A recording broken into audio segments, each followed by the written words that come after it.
بسم الله الرحمن الرحيم إن الحمد لله نحمده ونستعينه ونستغفره ونعوذ بالله من شرور أنفسنا وسيئات أعمالنا من يهديه الله فلا مضل له ومن يضلل فلا هادي له أشهد أن لا إله إلا الله وحده لا شريك له وأشهد أن محمدا عبده ورسوله كينغ أصار الأوذاي رحمه الله الأوذاي رحمه الله تختو عالم بلغن عبد الرحمن ابن عمر الدمشقي Ал Шамда жашаган. Ал-Аузаи бул Дамастагы азыркы ошол Дамастагы бир район. Ушул райондун аты менен аталып калган бул киши. Ишеничтүү риваятчы, хадистерди риваят кылган. Ал тууралуу айтылат, ал өзүнүн убагында ошол бул киши тууралуу ошол мындай айтылат, ал өзүнүн убагында чоң бир имам болгон дейт. Өтө илимдүү бир имам болгон экен. Суфиян ибн Уяйна ал өзүнүн заманынын имамы болгон дейт. Ошол өзүн жашап турган заманын имамы болуштагы бул оңой нерсе эмес. Бул кишинин өзүнүн мазхабы болгон. Азыркы кезде 4 мазхаб бар го. Азыркы кезде ошол Ханафи мазхаб, жана ошол Ханбали мазхаб, Имам Шафи, Малики мазхабтар өтө кеңири таралган.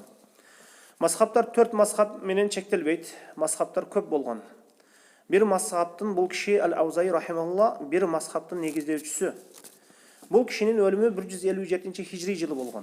Имам Ал-Аузаи рахимахулла айткан: «Инна Аллаха иза арада ан яхрима абдаху баракатал илми алqa ala lisanihi al-maghalid. Falaqad ra'aytuhum aqalla an-nas ilman». Эгер Аллах Таала бир пендесинен илимдин берекетинен куржалак калтырууну кааласа, илимдин жакшылыгын алып коюуну кааласа, анын тилине пайдасыз нерселерди таштап коет.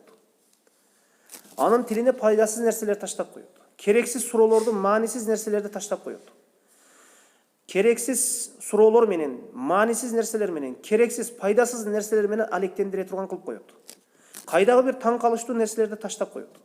Кишинин динине пайдасы жок нерселерди таштап коет. Жана ошондой эле өзүнө да пайдасы жок, жана адамдарга пайдасы жок нерселерди таштап коет. Ал өзүнө пайдасы жок нерселерди казып чукуп жүрө берет. Ошол чукуган нерсеси өзүнө да пайда алып келбейт, адамдарга да пайда алып келбейт, жана динине да пайда алып келбейт. Адамдарга пайдасы жок сөздөрдү сүйлөп жүрө берет. Жаман ниеттер менен суроолорду берет. Бул суроолор менен адамдардын арасында күмөндүү нерселерди таратуу. Адамдардын арасында фитнаны чакырат. Талаш тартышууларды пайда кылат. Адамдарды бири-бири менен жек көртүрөт, уруштурат. Илим талап кылуучу мындай нерселерден алыс болуус керек. Талабыл илим мындай нерселерден алыс болуус керек. Илимди Аллахты таанып билүү үчүн алабыз. Аллахка туура ибадат кылуу үчүн алабыз. Аллах эмнени каалап жатат, пайгамбары бул сөздү айтуу менен эмнени максат кылды? Мына ушул нерселерди биз окуй үйрөнөбүз. Аллахтын чек араларын окуй үйрөнөбүз. Илимдин жемиши бул амал менен болот.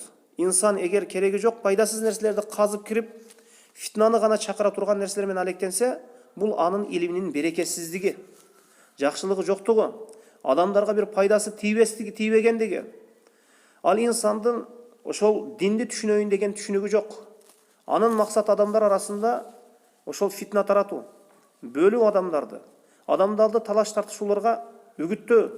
Мындай инсан илимдин жакшылыгынан куру калат. Өзүмдү жана сиздерди эскертем. Аллах Таала мына ушундай илимсиздерден, мына ушундай адамдардан кылып койбосун. Биздин максат ар кандай нерселерди таап чыгып таң калтыруу эмес, же талаш тартышуу эмес, адамдардын арасында фитна отун жагуу эмес, жана мындай нерселер менен алектенүү эмес. Биздин максат илимди үйрөнүп, Аллахка туура ибадат кылуу, жана Аллахка ибадат кылуу. Мына ошондуктан пайдасыз нерселер менен алектенбейле, Аллах разы боло турган нерселерди гана жасайлы. Аллаху алам, саллаллаху аля Мухаммадин ва алейхи ва сахбихи ва саллам.